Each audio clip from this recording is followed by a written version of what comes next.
Hello, I'm Jay Nicoll, Nicoll Investigations. I'm here to tell you about our next episode, Ontario Cold Cases podcast, coming this Sunday, February 25th. Tracey Bruney and Simon Wilson. 1 p.m. on Wednesday, May 14, 1975, a teenage boy walking through Marie Curtis Park found the body of 5-year-old Tracey Ann Bruney in 18 inches of water near a bridge in Etobicoke Creek, 15 kilometers from the youngster's home. She died of drowning, but there were cuts and bruises all over her head and neck from a beating administered by her killer. An autopsy showed she had not been sexually assaulted. She was last seen alive by her mother at 9 a.m. when she was dropped off at St. Clair Catholic School, Northcliffe Boulevard. On the weekend, Tracey's purse was found in the yard in Northcliffe Boulevard, suggesting someone forcefully pulled her into a car near the school. 9-year-old Simon Wilson, Willow Ridge Road in Rexdale, northwestern section of Toronto, disappeared on January 29, 1975, while walking to his school, Parkfield Elementary, which is on Redgrave Drive, less than 1 kilometer from his home. Simon was described by his parents as very independent and adventurous. In the initial days, there were fears he'd either fallen in shallow Mimico Creek, which runs behind his home, or was playing hide-and-seek with searchers in the area's extensive sewer tunnel system. Searchers heard voices in the tunnels, but could not locate their origin. Despite weeks of exhaustive searching by police and volunteers, no trace of Simon Wilson was ever found. Were Tracey and Simon victims of a serial killer operating in London, Toronto, and Hamilton? Stay tuned and find out.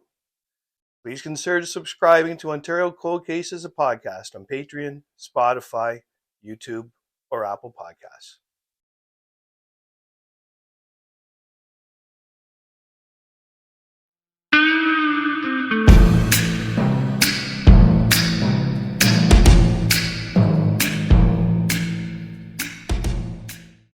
Hello, I'm Jay Nicoll from Nicoll Investigations, and I'm here to tell you about some of the upcoming episodes of Ontario Cold Cases, the podcast.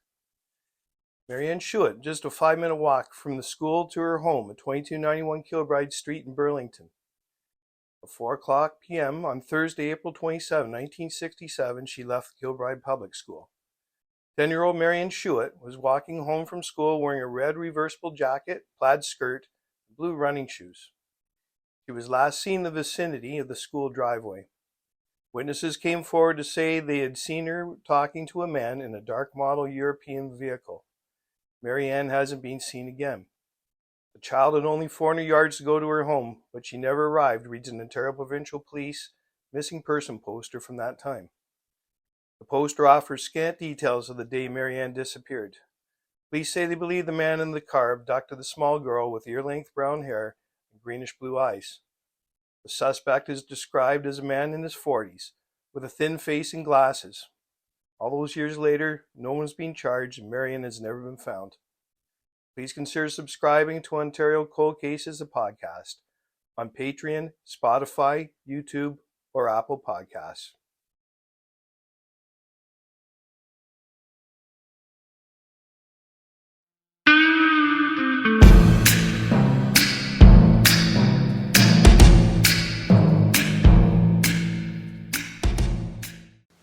Hello, I'm Jay Nicoll from Nicoll Investigations. I'm here to tell you about some of the upcoming episodes of Ontario Cold Cases, the podcast. Gregory Knight, 22, was stabbed to death in the early morning hours of Thursday, January 21st, 1999, behind Scanty Strip Bar at 800 Arrow Road near Highway 400 and Finch Avenue West. Police arrived and assessed the scene. The victim had been knifed multiple times. His car, a 2-door 1990 Eagle Talon, had been stolen. No word on it was ever recovered. Police interviewed over 60 witnesses inside the club without progress. Other business owners in the area said police had been called to the club many times and that the establishment was overrun with drugs and prostitution. So please consider subscribing to Ontario Cold Cases, a podcast on Patreon, Spotify, YouTube, or Apple Podcasts. Hello, I'm Jay Nicoll from Nicoll Investigations. I'm here to tell you about some of the upcoming episodes of Ontario Cold Cases, a podcast. This is one of the saddest stories I've ever done, about Althea Henning, who was murdered in Ayton, Ontario. I could never find a single picture of her apart from a gravestone.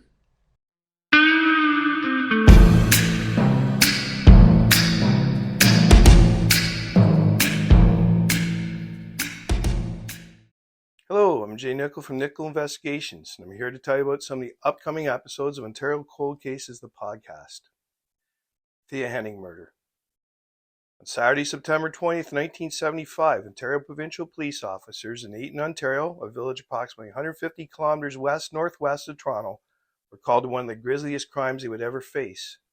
Police found the viciously mutilated body of 59-year-old Althea Jane Henning in the combination restaurant gas station she operated. The middle-aged woman had been killed, an autopsy would later show, by merciless hammer blows to the head, which shattered her skull, but the depraved killer had taken the time to debase the victim further by gouging out her eyes, slashing her throat, and disemboweling her. Robbery appeared not to have been the motive, for the $500 in the till was untouched, as was Henning's purse. The widowed Henning, whose husband had passed away 5 years earlier, continued to run the modest business on her own. She lived in Ayton for 22 years. So please consider subscribing to Ontario Cold Cases, the podcast, on Patreon, Spotify, YouTube, or Apple Podcasts.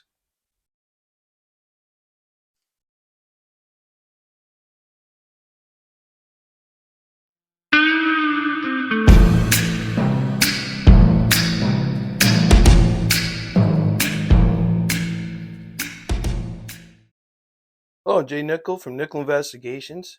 I'm here to tell you about some of the upcoming episodes of Ontario Cold Cases, the podcast. Neil McDougall left three-way demolition in Durham on Friday, October 11th, 1985 with a co-worker and went home. He had an argument with his wife, and the friend left. After supper, Mr. McDougall went to Ayton to the commercial hotel. He left the hotel with someone else, and they met up elsewhere with the co-worker. Mr. McDougall returned to the hotel and left at closing time between 1:30 and 1:40 a.m. He was last reported leaving a residence on Edmund Street, Ayton, at 2 a.m. October 12, 1985. The pickup truck was discovered near Ayton later that day. The ashtray was filled with different brands of cigarette butts. He's been described as meticulous, habitual, responsible, and hard-working. When he went missing, Neil was planning on adopting his wife's children. Foul play is suspected. Mr. McDougall was declared legally dead in 1996. In 2007, the case was reopened and OPP Detective Constable Dan Lincolnheld told the media that police believe they knew what happened and they needed someone to finally talk about what they would only call an event attended by many people after bar closing time the night McDougall disappeared. So please consider subscribing to Ontario Cold Cases, a podcast on Patreon, Spotify, YouTube, or Apple Podcasts.